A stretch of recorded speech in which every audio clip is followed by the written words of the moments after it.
All right, this is Ayala. This is your ninth coach? Ninth year. Ninth year coach, AJ Gracia from Ayala. In my opinion, the best young coach in the entire area.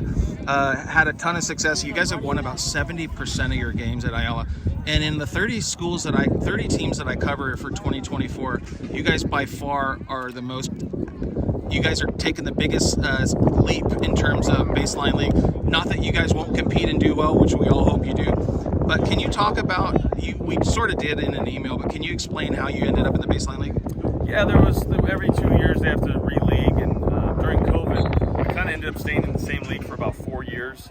So there wasn't a lot of change or changeover. But when we got out of this last season, prior to that season, about a year ago in the spring, we had a big meeting with all the coaches, and we had to figure out using Cal Preps, like what are we going to do? Because we went from a 14 leagues back to the 6, and the baseline already had 5, and so there was really just one spot to see who gets to go in the baseline, and we got that honor, and obviously statistically and Cal Preps wise, we were the team that deserved it, and so I raised my hand and I said, hey, Ayala deserves to be in the baseline, just move us over, and then all the rest of the leagues were filled in after that. So what I find interesting is I know a lot of teams might take a back step. No, go ahead, but you guys absolutely, including yourself, embraced it. Why did you embrace it? Well, I mean, we embraced it because we've been playing some baseline level teams and teams that are in Division 1 and Division 2, and we've had some success against those teams, and we play a baseline league team every year in Chino Hills, and we played at one the last couple years, so we knew we can compete, and our record shows it. Cal Preps rankings show it. We were the top 6 teams in the area, in the Foothill Citrus area, so we deserve to be in the baseline, and we're ready for that challenge. So I've written quite a bit of this story, but I have a lot to go. And what I said in it was, you've taken this program to another level, but to get to the very most elite level, you have to play teams like Damien. You have to play teams like Rancho Cucamonga. How well prepared do you feel like you guys are for this season? Obviously it's going to be a grind. I think everyone's going to actually have to adjust a little bit. We've all been so used to these 3 games of league, and it's a sprint. Yeah. Whereas this is going to be old school. It's going to be a grind. It's going to be week in and week out, and the baseline has changed some hands as far as league titles, and it's gone through different teams, and I think adding us to it, week in and week out for 5 straight weeks, it's going to be a battle. So we're just hoping to add to that tradition and add to the excellence of the baseline. So you have turnover every year, like every school does. It seems more and more like your teams are losing quarterbacks and running backs more than they ever have in the past. You guys will have your 3rd different quarterback in 3 years. Can you tell us about your new quarterback, his name, and what you expect out of him? Yeah, there's still a competition for the quarterback. Okay. We have Alex Way, who played and started the first couple of games. He's a senior. Okay. And then we have Carson Hoover, who's a junior, and they're competing every single day for that starting spot, and we'll see who comes out victorious. Are they similar in their abilities? Does one do one thing better than, is one a better runner and one's a better passer?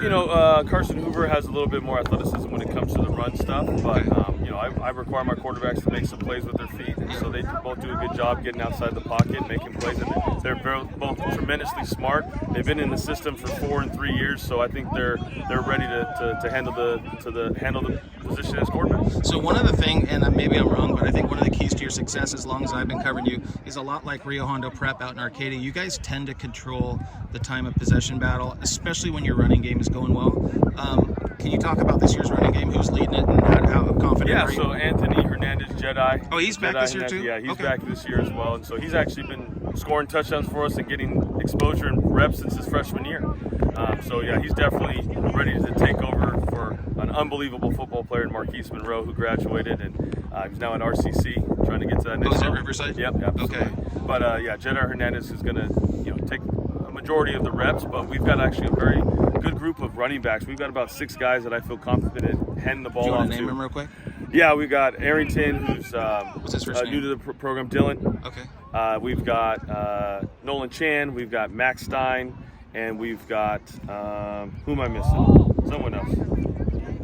Adam Alehi. Okay. And then they're all newcomers. They're either new to the program or sophomores, and so new to varsity. But there's a lot of talent in that group. So part of the story is talking about how much success you guys have had. You took over, is it 2016?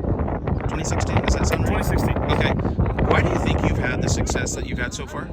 It all starts with, we got great support from admin, athletic department. Mr. Arboy's been here every single year I've been here.